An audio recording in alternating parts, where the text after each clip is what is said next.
Tidak lama setelah itu ada para prajurit yang melapor kepada Kaisar Chuyun bahwa banyak sekali yang bertumbangan di perbatasan utara. Perbekalan dari dinasti juga disita oleh klan iblis. Chuyun memerintahkan agar perintahkan semua komandan di garis depan untuk membentuk tim mereka dan siap untuk menyerang. Namun kata Nona Yeling, ia khawatir tim tidak akan bertahan lama. Tapi Chuyun menegaskan jika ingin menaklukkan maka harus menangkap bosnya terlebih dahulu. Nampaknya Chuyun akan langsung menyerang kepada Raja Iblis. Ketika itu Yozai bersedia untuk memimpin barisan depan menyelinap ke daerah utara. Tapi kata Chuyun tidak perlu karena ia sendiri yang akan pergi, yakni ke daerah Ruzhou Barat. Yozai mengatakan bahwa situasi di utara lebih kritis. Nona Bing mengetahui jika di daerah utara itu jika memutus serangan itu setara dengan memutus pasokan ramuan ke seluruh klan iblis. Tapi resikonya Chuyun akan diserang oleh seluruh klan iblis di wilayah utara tersebut. Dan pastinya teman-teman Chuyun juga tidak mau kehilangan Chuyun lagi. Muncullah Xingtian di sana, ia pun bersedia untuk pergi ke sarang Raja Iblis.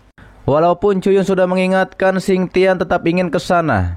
Disebabkan karena ia ingin membuktikan diri bahwa ia layak menyandang status keluarga Chu.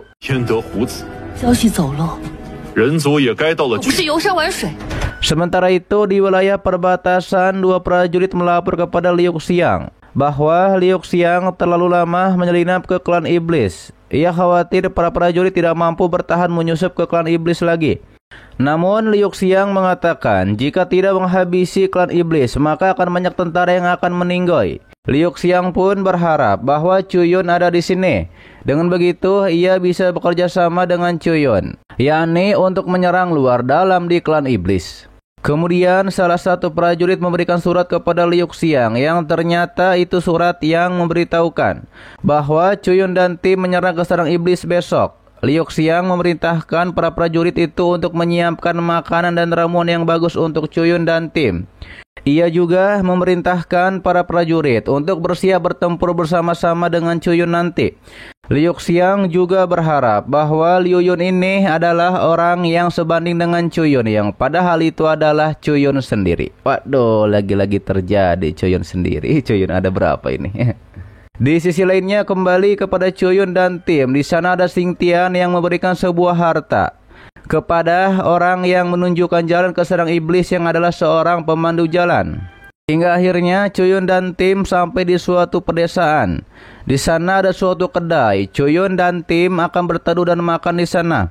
Nona Lan mengingatkan kepada Chuyun apakah mereka harus bermalam di sini atau melanjutkan perjalanan. Kata Chuyun lebih baik mereka berteduh lebih dulu dan makan di sini.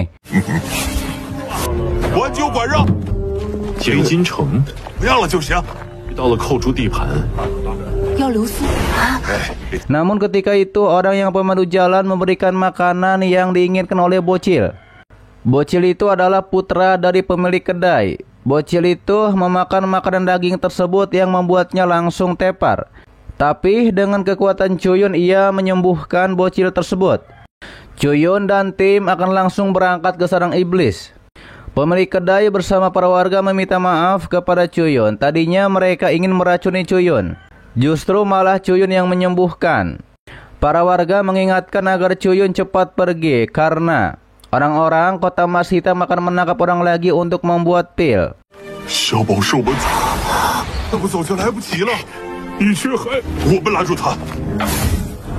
Tapi sayangnya terlambat karena orang kota emas hitam sudah muncul yang ternyata adalah praktisi seperti ninja. Praktisi itu akan langsung menyerang kepada Chuyun. Namun serangannya dihalau oleh serangan dari Nona Landro. Praktisi ninja itu langsung akan mengeluarkan kekuatannya yang lebih kuat lagi. Xingtian dan yang lainnya yang melihat itu mengetahui itu merupakan senjata tersembunyi sutra laba-laba yang ada di tingkat 9. Nona Lan dengan kekuatan pelahapnya tidak bisa menahan serangan dari senjata tersembunyi itu, yang pada akhirnya Chuyun turun tangan langsung. Ia menggunakan kekuatan serangan pedang dan berhasil menjatuhkan praktisi ninja tersebut. Chuyun menyuruh praktisi tersebut untuk membawanya ke kota emas hitam, tapi praktisi itu tidak mau, malah mengeluarkan semacam benda untuk meledakkan para warga di sini. Namun pada akhirnya ledakan itu malah menghabisi praktisi ninja. karena Chuyun membuat penghalang kekuatan di sekitar praktisi ninja itu. Dikatakan oleh Chuyun bahwa orang yang tidak berguna akan meninggoy.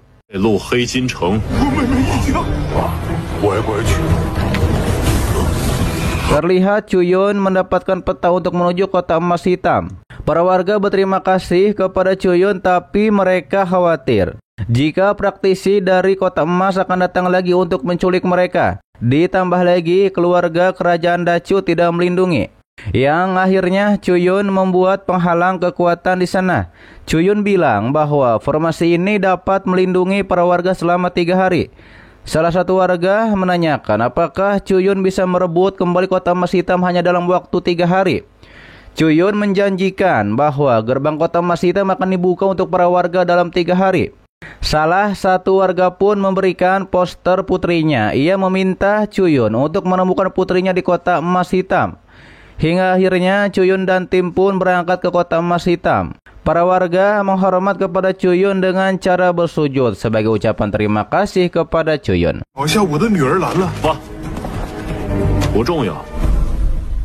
Setelah hal itu, Chuyun dan tim masuk ke kota emas hitam. Terlihat ada 2 manusia iblis yang seperti punya mata dajjal. Mereka mengatakan bahwa para manusia ini sepertinya enak. Udah kayak apa aja enak, es krim.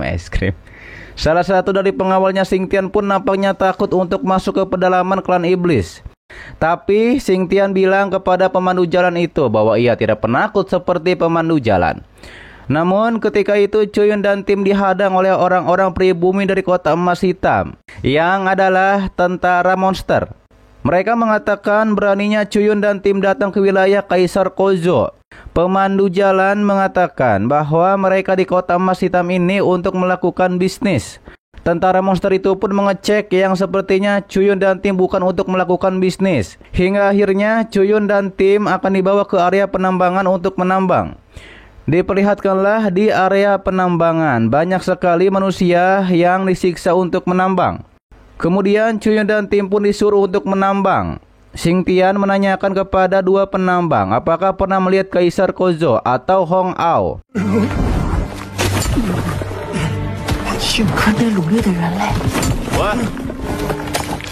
Diketahui Hong Ao adalah penguasa kota emas hitam. Tapi penambang mengingatkan agar jangan mengatakan itu. Jika didengar oleh para tentara monster, maka akan dicambuk. Chuyun menyarankan kepada Xingtian untuk menanyakan kepada penambang yang lain. Tapi tiba-tiba ada tentara monster yang sepertinya tertarik kepada Nonalan. Dikarenakan Nonalan yang cantik dan yang ia anggap lembut. Namun Chuyun langsung menyerang kepada tentara monster tersebut. Tentara monster pastinya marah, ia pun langsung menyerang kepada Chuyun. Tapi ia dikalahkan dengan mudah oleh Chuyun. Tentara monster menjadi ketakutan, ia pun memberitahukan pertanyaan Chuyun sebelumnya, bahwa penguasa kota Hong Ao pergi ke garis depan untuk menyerahkan sabuk itu. Setelah mengatakan itu, tentara monster tersebut pun dihabisi oleh Chuyun. Para penambang khawatir Chuyun menghabisi tentara monster itu akan membuat penguasa kota menjadi marah. Namun Chuyun menjamin bahwa tidak akan ada masalah.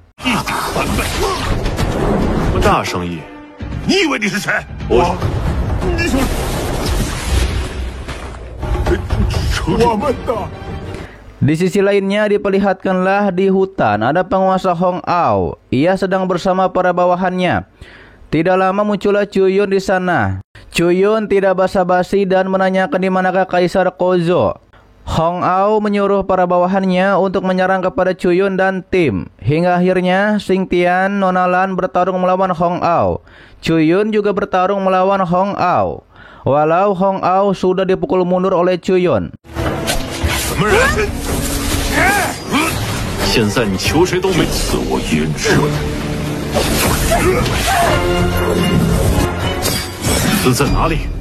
Tapi Hong Ao tidak mau memberitahukan di mana Kaisar Kozo.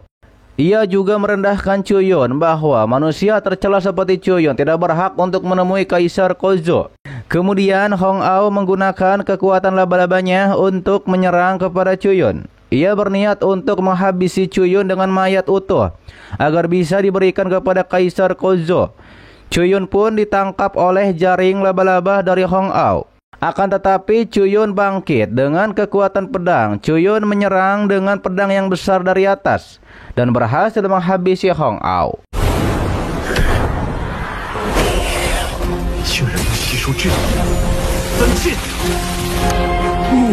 Chuyun juga mendapatkan peta untuk menuju Kaisar Kozo. Chuyun menyuruh kepada pemandu jalan agar menunjukkan jalan yang benar karena sudah punya peta. Akan tetapi pemandu jalan menganggap Chuyun hanya bercanda untuk menghadapi Kaisar Kozo. Sepertinya pemandu jalan meremehkan kekuatan Chuyun. Pemandu jalan pun menanyakan apa yang direncanakan oleh Chuyun. Dikatakan oleh Chuyun bahwa Kaisar Kozo terus-menerus memberikan pil iblis kepada tentaranya. Itu membuat klan iblis semakin kuat. Itulah yang membuat ia khawatir umat manusia tidak akan mampu bertahan melawan klan iblis. Daripada itu harus memutus sumbernya dulu, yang adalah Kaisar Kozo. Nona Lan memberikan sejumlah uang dan imbalan kepada pemandu jalan, dikarenakan sudah memandu sampai ke sini. Dan nampaknya pemandu jalan tidak akan ikut untuk sampai ke markas dari Kaisar Kozo. Tapi pemandu jalan yang bernama Lauli ini berubah pikiran, dan ia pun akan ikut bersama Chuyun dan tim. Karena ia ingin menghadapi tantangan lagi, walaupun sebelumnya ia pensiun karena terluka. Sementara itu di markasnya Kaisar Kozo ada seorang bocil iblis yang sedang menyandera para manusia dan diikat dengan suatu kekuatan. Para manusia itu nampaknya digiring oleh bocil iblis tersebut, yakni untuk masuk ke dalam sebuah portal berwarna ungu.